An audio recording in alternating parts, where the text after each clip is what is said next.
Hello everyone. तो आज day 19 रहने वाला है।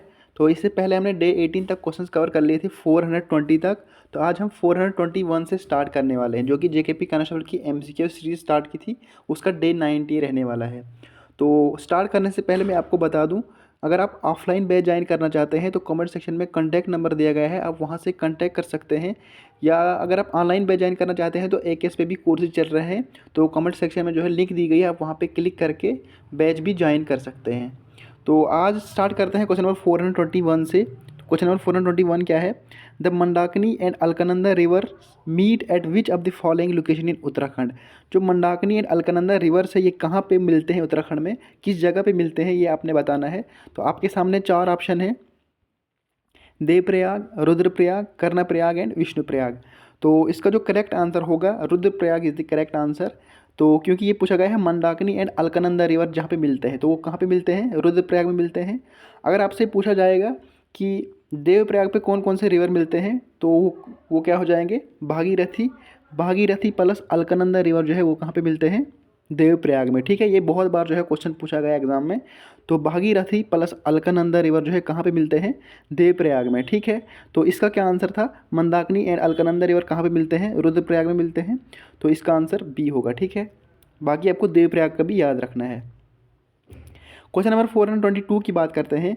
हु वाज कॉल्ड एज आज़ाद शत्रु बाई गांधी जी। तो गांधी जी किसको आज़ाद शत्रु बोला करते थे? तो आपके सामने चार ऑप्शन है: डॉक्टर राजेंद्र प्रसाद, जवाहरलाल नेहरू, सरदार वल्लभ भाई पटेल, सी राजा गोपालाचारी। तो इसका जो करेक्ट आंसर होगा, doctor Rajendra Prasad is the correct answer. तो आज़ाद शत्रु बोला जाता था किसके द्वारा? गांधी जी के द्वारा। किसको? राजेंद्र प्रसाद को। ठीक है, इसका करेक्ट आंसर जो होगा, Rajendra Prasad is the correct answer. Question number 423 की बात करते हैं। After failure of non cooperation movement, Motilal Nehru and Chittaranjan Das founded a party known as. तो नॉन कॉपरेशन मूवमेंट जब फेल हुई थी तो उसके बाद क्या हुआ? मोतीलाल नेहरू जी एंड चित्तरंजन दास ने जो है कौन सी पार्टी फाउंड करी, ये आपको बताना है। तो आपके सामने चार ऑप्शन दिए गए हैं: Indian liberal federation, forward block, Swaraj party and Congress socialist party. तो इसका राइट आंसर जो होगा, Swaraj party is the correct answer. तो कौन सी पार्टी ने फोन करी थी नॉन कॉपरेशन मूवमेंट के फेल होने के बाद? वो है स्वराज पार्टी। ठीक है, तो फॉरवर्ड ब्लॉक की बात करते हैं, तो इसको किसने फोन करा था? तो इसको फोन करा था सुभाष चंद्र बोस ने। किसने? एससी बोस ने। एंड कब? 1939 में। ये भी आपको याद रखना है। ठीक है, क्वेश्चन नंबर 424 की बात करते हैं। Who was the first Indian women to win an Oscar award. तो पहली इंडियन वुमेन कौन थी वो जिसको जो है ऑस्कर अवार्ड दिया गया था? तो आपके सामने चार ऑप्शन है: भानु आथिया, मीरा नायर, दीपा मेहता एंड फ्रीदा पिंटू। तो इसका करेक्ट आंसर जो होगा, जिसको पहला ऑस्कर अवार्ड दिया गया था, इंडियन वुमेन जो थी, पहली इंडियन वुमेन जिसको ऑस्कर अवार्ड दिया गया था, तो इसका राइट आंसर जो होगा, Bhanu Athiya is the correct answer. Question number 425 की बात करते हैं। Who was the first secretary general of the united nation. तो यूनाइटेड नेशन के पहले सेक्रेटरी जनरल कौन बने थे, ये आपसे पूछा गया है। तो आपके सामने चार ऑप्शन है: Kofi Annan, Trygve Lie, U Thant, Javier Perez de Cuellar. ठीक है, तो कौन थे सबसे पहले secretary general of the united nation? तो इसका करेक्ट आंसर जो होगा, Trygve Lie is the correct answer. क्या होगा? Trygve Lie is the correct answer. और ये कहाँ के थे? ये नॉर्वे के थे। ठीक है, ये भी आपको याद रखना है। कहाँ के थे ट्रिगबेली? नॉर्वे के थे। तो ये पहले सेक्रेटरी जनरल बने थे यूनाइटेड नेशन के। तो यूनाइटेड नेशन कब फाउंड करी गई थी? 1945 में। ये भी आपको ध्यान रखना है। क्वेश्चन नंबर 426 की बात करते हैं। Who which among the following is known as Desh Bandhu. तो किसको देश बंधु बोला जाता था, ये आपसे पूछा गया है। आपके सामने चार ऑप्शन है: Chittaranjan Das, Subhash Chandra Bose, Charles Freer Andrews, Jawaharlal Nehru. तो देश बंधु किसको बोला जाता था? तो इसका करेक्ट आंसर जो होगा, Chittaranjan Das is the correct answer. इसको क्या बोला जाता था? देश बंधु। तो Chittaranjan Das is the right answer. तो देश बंधु और दीन बंधु है। ठीक है, आपने कंफ्यूज नहीं होना। दीन बंधु किसको बोला जाता था? तो दीन बंधु चार्ल्स फ्रीड एंड्रयूज को बोला जाता था। क्या बोला जाता था? दीन बंधु। और देश बंधु कौन है? चित्तरंजन दास। ठीक है, देश बंधु आप ऐसा समझ सकते हैं, देश बंधु मतलब चित्तरंजन दास इंडियन पर्सन ही लग रहा है कि इंडियन ही नेम है ये। ठीक है, तो ये देश बंधु हुए। और दीन बंधु अगर आपसे पूछा जाएगा तो दीन बंधु कौन थे? Charles Freer Andrews. ठीक है, ये भी आपको ध्यान रखना है। क्वेश्चन नंबर 427 की बात करते हैं। Who is the author of the book the Indian struggle. तो जो बुक इंडियन स्ट्रगल है इसके ऑथर कौन है, तो आपको ये बताना है। आपके सामने चार ऑप्शन है, सुभाष चंद्र बोस, भगत सिंह, MK गांधी एंड जवाहरलाल नेहरू। तो इसका करेक्ट आंसर जो होगा Subhash Chandra Bose is the correct answer. तो जो इंडियन स्ट्रगल बुक है इसके ऑथर कौन है, तो ये है सुभाष चंद्र बोस, ठीक है। क्वेश्चन नंबर 428 की बात करते हैं। विच among the following is a permanent member of the united nation security council. तो कौन परमानेंट मेंबर कौन है इनमें से जो यूनाइटेड नेशन सिक्योरिटी काउंसिल का है। तो आपको सबसे पहले इतना पता होना चाहिए कि टोटल परमानेंट मेंबर कितने हैं यूनाइटेड नेशन में, तो वो है 5, ठीक है। कितने हैं, 5 मेंबर्स परमानेंट मेंबर्स है। तो इसमें से आपको बताना है कि कौन है परमानेंट मेंबर। आपके सामने चार ऑप्शन दिए गए हैं, Brazil, Russia, India and Germany. तो इसका करेक्ट आंसर जो होगा Russia is the correct answer, जो कि परमानेंट मेंबर है यूनाइटेड नेशन सिक्योरिटी काउंसिल का। तो Russia is the correct answer. तो 5 मेंबर कौन कौन है जो कि परमानेंट मेंबर है यूनाइटेड नेशन सिक्योरिटी काउंसिल के, तो वो आपको बता दूंगा मैं। चाइना, कौन कौन है, China, France, Russia, UK and United state, ठीक है। ये 5 जो है परमानेंट मेंबर है यूनाइटेड नेशन सिक्योरिटी काउंसिल के। कौन कौन, China, France, United kingdom and United state and Russia, ठीक है। ये भी आपको ध्यान रखना है। क्वेश्चन नंबर 429 की बात करते हैं। When was association of south east Asian establish. जो Asian south east Asian establish कब हुई थी, तो आपको ये बताना है। आपके सामने चार ऑप्शन है, 1965, 1967, 1970 एंड 1972। तो जो association of south east Asian कब एस्टेब्लिश हुई थी, तो इसका करेक्ट आंसर जो होगा 1967 इज़ द करेक्ट आंसर। कब एस्टेब्लिश हुई थी, 1967 में जो है एशियन एस्टेब्लिश हुई थी, ठीक है। ये भी आपको ध्यान रखना है। तो टोटल कंट्रीज़ कितनी है एशियन में, तो टोटल कंट्रीज जो इसमें कितनी आती है इस एसोसिएशन में, वो आती है 10 कंट्रीज़। कितनी आती है, 10 कंट्रीज़। ये भी आपको ध्यान रखना है। क्वेश्चन नंबर 430 की बात करते हैं। What is the scientific name of कव। तो कव का साइंटिफिक नेम आपको बताना है। तो आपके सामने चार ऑप्शन है, Felis domestica, Canis lupus familiaris, Bos indicus, Panthera leo. तो इसका करेक्ट आंसर जो होगा साइंटिफिक नेम ऑफ कव, तो उसका करेक्ट आंसर जो होगा Bos indicus is the correct answer. तो कव का साइंटिफिक नेम अगर आपसे पूछा जाएगा तो वो है बॉस इंडिकस। अगर आपसे फेलिस डोमेस्टिका जो है ये किसका साइंटिफिक नेम है, ये है कैट का। किसका है, कैट का। फेलिस डोमेस्टिका कैट का है। कैनिस लुपुस फेमिलियर की बात करते हैं तो ये किस का साइंटिफिक नेम है, ये डॉग का है। ये भी आपको ध्यान रखना है। पेंथेरा लियो की बात करते हैं तो पेंथेरा लियो जो है किसका साइंटिफिक नेम है, यह है लाइन का, ठीक है। ये भी आपको याद रखना है। तो यहाँ से 4 क्वेश्चन तो बन गए। फेलिस डोमेस्टिका किसका साइंटिफिक नेम है, कैट का। कैनिस लुपिस फेमिलियर डॉग का। बॉस इंडिकस कौ का आया। और पेंथेरा लियो किसका है, लाइन का, ठीक है। ये भी आपको याद रखना है। क्वेश्चन नंबर 431 की बात करते हैं। How many time zones are present in Asia. तो एशिया में कितने टाइम जोन हैं, तो ये आपसे पूछा गया है। तो आपके सामने 4 ऑप्शन है, 11, 12, 13 एंड 14। तो टोटल टाइम जोन जो है एशिया में प्रेजेंट कितने हैं, तो वो है 11 इज़ द करेक्ट आंसर, ठीक है। Option A is the right answer. Question number 432 की बात करते हैं। On which day is national voters day celebrated in India.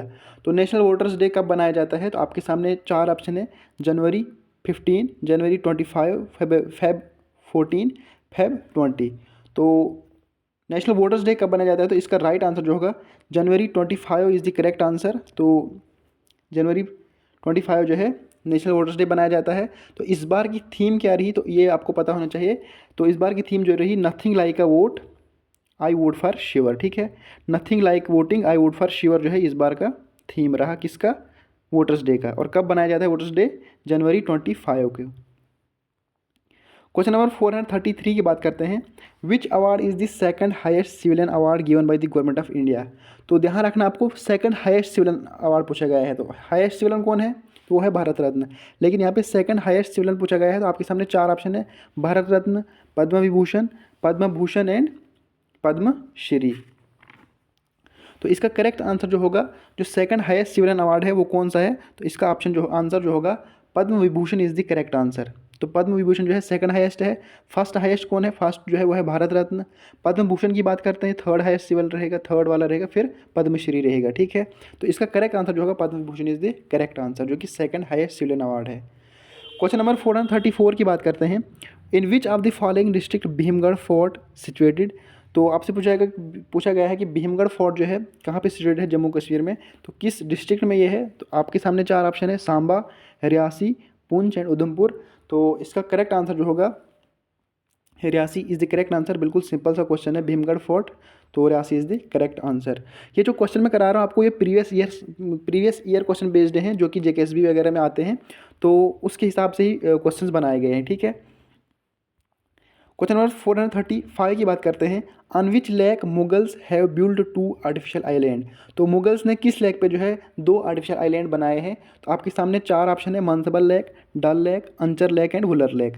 तो इसका करेक्ट आंसर जो होगा Dal lake is the correct answer. तो डल लेक पे जो है मुगल्स ने क्या बनाया है, 2 आर्टिफिशियल आइलैंड बनाए थे। तो इसका करेक्ट आंसर जो होगा Dal lake is the correct answer.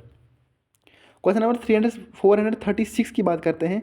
The first meeting of the Jammu and Kashmir constitution committee was held on. जो पहली मीटिंग हुई थी जम्मू कश्मीर कॉन्स्टिट्यूशन की, तो वो कब हुई थी, तो डेट आपने बतानी है। तो आपके सामने ऑप्शन है 30 अक्टूबर 1950, 31 अक्टूबर 1950, 30 अक्टूबर 1951 एंड 31 अक्टूबर 1951। तो पहली मीटिंग जो हुई थी Jammu and Kashmir constitution committee की, वो कब हुई थी। तो इसका करेक्ट आंसर जो होगा 31 अक्टूबर 1951 इज़ द करेक्ट आंसर। तो option D is the correct answer. तो पहली मीटिंग कब हुई थी, 31 अक्टूबर 1951, ठीक है, ये भी आपको याद रखना है। क्वेश्चन नंबर 437 की बात करते हैं। Which of the following are the chief spring crop in Jammu and Kashmir. तो चीफ स्प्रिंग क्रॉप कौन से जम्मू कश्मीर के, तो आपके सामने ऑप्शन है cotton and tobacco, wheat and barley, peas and beans, none of the above. तो इसका करेक्ट आंसर जो होगा चीफ स्प्रिंग क्रॉप से पूछा गया है, तो वो है wheat and बैरली is the correct answer, ठीक है, वीट एंड बैरली इसका आंसर हो जाएगा। क्वेश्चन नंबर 438 की बात करते हैं। How many international airports are there in Jammu and Kashmir. तो टोटल इंटरनेशनल एयरपोर्ट कितने हैं जम्मू कश्मीर में। तो इसका करेक्ट आंसर जो होगा 1 इज़ द राइट आंसर। आपको पता ही होगा, जो कि श्रीनगर में है इंटरनेशनल एयरपोर्ट, सिर्फ जम्मू कश्मीर में एक ही है जो कि श्रीनगर में है। तो उस इंटरनेशनल एयरपोर्ट का नाम क्या है, आप कमेंट सेक्शन में बता देना कि उस इंटरनेशनल एयरपोर्ट का नाम क्या है जो कि श्रीनगर में है। तो आपको ये बताना है। बाकी जम्मू में जो है वो है डोमेस्टिक एयरपोर्ट, ठीक है, इसका राइट आंसर 1 होगा। तो आप जो है कमेंट सेक्शन में बता देना कि श्रीनगर में एयरपोर्ट जो है इंटरनेशनल एयरपोर्ट, उसका नाम क्या है, आप कमेंट सेक्शन में बता देना। क्वेश्चन नंबर 439 की बात करते हैं। In which year was the construction of Dhandidar fort in Rajouri completed. जो धंडीदार फोर्ट है रजौरी में, इसकी कंस्ट्रक्शन कब कंप्लीट हुई थी। तो आपके सामने चार ऑप्शन है, 1848, 1858, 1850 एंड 1855। तो इसका करेक्ट आंसर जो होगा, तो करेक्ट आंसर जो होगा 1855 इज़ द करेक्ट आंसर। और ये किसने बिल्ड कराया था, Mian Hathu is the right. Mian Hathu ने जो है इसको बनवाया था, ठीक है, ये भी आपको ध्यान रखना है। 1855 में जो है धानीदार फोर्ट की जो है कंस्ट्रक्शन कंप्लीट करी थी, ठीक है। क्वेश्चन नंबर 440 की बात करते हैं। Who appointed Mian Hathu as governor of Rajouri. तो मियान हथू को किसने जो है रजौरी का गवर्नर बनाया था। तो आपको ये बताना है। आपके सामने ऑप्शन है महाराजा रणजीत सिंह, महाराजा गुलाब सिंह, महाराजा हरी सिंह, महाराजा प्रताप सिंह। तो इसका करेक्ट आंसर जो होगा Maharaja Gulab Singh is the correct answer. तो मियान हथू को जो है रजौरी का गवर्नर किसने बनाया था, तो वो महाराजा गुलाब सिंह ने बनाया था, ठीक है। क्वेश्चन नंबर 441 की बात करते हैं। In which year Kashmiris first political party all Jammu and Kashmir Muslim conference was formed. तो Jammu and Kashmir Muslim conference कब बनाई गई थी, पहली कश्मीर पॉलिटिकल पार्टी थी। तो आपके सामने ऑप्शन है 1930, 1929, 1928 एंड 1932। तो कब बनाई गई थी Kashmir all Jammu and Kashmir Muslim conference, वो बनाई गई थी 1932 में बनाई गई थी। इसका आंसर जो होगा 1932 इज़ द करेक्ट आंसर। अगर आपसे ये पूछा जाएगा कि ये पहले all Jammu and Kashmir Muslim conference बनाई गई थी, लेकिन कन्वर्ट करा गया था, चेंज करा गया था नाम नेशनल कॉन्फ्रेंस चेंज नाम करा था, जो कि आज भी है। और ये कब नाम चेंज करा था, 1939 में इस नाम को चेंज करा था, ये भी आपको ध्यान रखना है। क्वेश्चन नंबर 442 की बात करते हैं। Zoji La tunnel is being constructed on which highway. जो जोजिला टनल है ये किस हाईवे पे जो है कंस्ट्रक्ट करा है। तो आपके सामने ऑप्शन है NH2, NH3, NH4 and NH1। तो इसका करेक्ट आंसर जो होगा NH1 is the correct answer. Option D is the right answer, ठीक है। तो जोजिला टनल किस हाईवे बनाया गया है, NH1 पे बनाया गया है। क्वेश्चन नंबर 443 की बात करते हैं। Which river is also known as Iravati and its ancient name was Purushni. तो किस रिवर को जो है इरावती बोला जाता है, और इसका एंशिएंट नेम जो था वो क्या था, पुरुषनी था। तो इसका आपके सामने 4 ऑप्शन है, Tawi river, Ravi river, Indus river and Jhelum river. तो बिल्कुल सिंपल सा क्वेश्चन है, इसका आंसर जो होगा Ravi river is the correct answer. तो इसको क्या बोला जाता था, इरावती बोला जाता था, और बोला जाता है, और एंशिएंट नेम जो है इसका क्या था, पुरुषनी। ठीक है, तो Ravi river is the correct answer. Question number 444 की बात करते हैं। Uvira Aru wildlife sanctuary is located in which district. तो सिंपल सा क्वेश्चन है। तो Uvira Aru wildlife sanctuary जो किस डिस्ट्रिक्ट में है, आपके सामने ऑप्शन है अनंतनाग, पुलवामा, सोनमर्ग, श्रीनगर। तो इसका करेक्ट आंसर जो होगा Anantnag is the correct answer. तो मैं आपको बता रहा हूँ कि ये जो है प्रीवियस ईयर क्वेश्चन बेस्ड है, मतलब ये उवीरा आरू वाइल्ड लाइफ सेंचुरी किसी एग्जाम में पूछा गया है। ठीक है, तो आपको ध्यान रखना है। अब जो है जितनी भी वाइल्ड लाइफ सेंचुरी है, नेशनल पार्क से, आपको सब याद रखना है। तो फिर जो है कवर हो जाएगा, आपके क्वेश्चंस कवर हो जाएंगे। तो उवीरा आरू की बात करते हैं, तो इसको कब एस्टेब्लिश करा गया था ये भी आपको पता होना चाहिए। 1981 में जो है इसको एस्टेब्लिश करा गया था। ठीक है, क्वेश्चन नंबर 445 की बात करते हैं, जो कि आज का लास्ट क्वेश्चन रहने वाला है। तो who become the chief minister of Jammu and Kashmir as of October 2024। तो बिल्कुल सिंपल सा क्वेश्चन है, सबको पता है कि चीफ मिनिस्टर कौन बने जम्मू कश्मीर के एज ऑफ अक्टूबर 2024। तो ऑप्शन आपके सामने है, तो इसका करेक्ट आंसर जो होगा Omar Abdullah is the correct answer. तो उमर अब्दुल्ला जो है चीफ मिनिस्टर बने हैं। पहली यूटी बनने के बाद जो है पहले चीफ मिनिस्टर कौन बने, उमर अब्दुल्ला, जो कि इंपॉर्टेंट बन जाते हैं। तो इन्होंने ओथ कब लिया था, 16 अक्टूबर को इन्होंने ओथ लिया था। ठीक है, ये भी आपको ध्यान रखना है। तो उमर अब्दुल्ला जो है चीफ मिनिस्टर बने जम्मू एंड कश्मीर के। तो ये था आज का सेशन, हमने 25 क्वेश्चन डिस्कस कर लिए। तो आप बता देना आपने कितना स्कोर किया। तो आज का सेशन इतना, बाकी मिलते हैं नेक्स्ट लेक्चर में। Thank you.